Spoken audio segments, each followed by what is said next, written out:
Hello guys, this is my 2015 Audi Q7 3.0 supercharge. I'm replacing the auxiliary radiator on the right side passenger.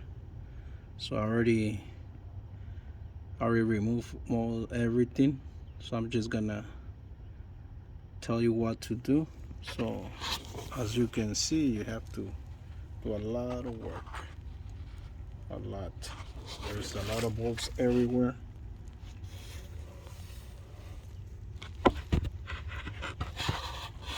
I'm not a professional on videos, so I'm new.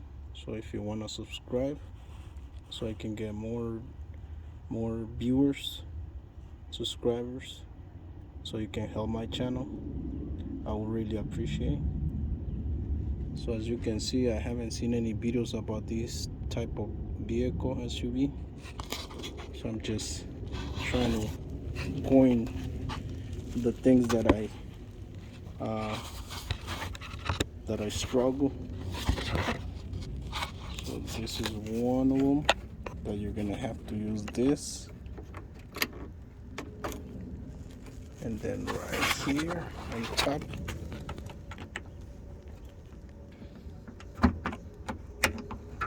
so there's a, I don't know what's it called, but it's not a bolt. So this is what you have to do.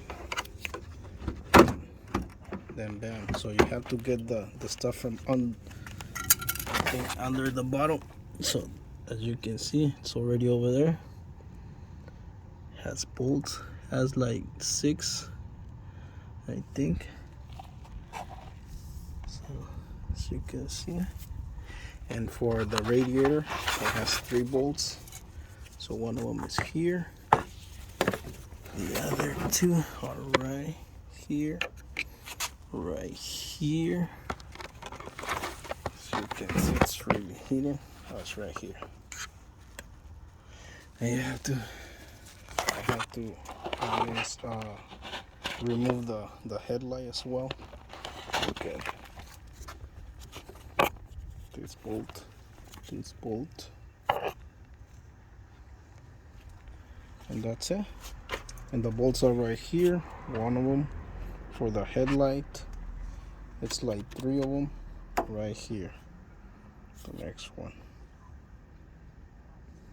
Look at the connector.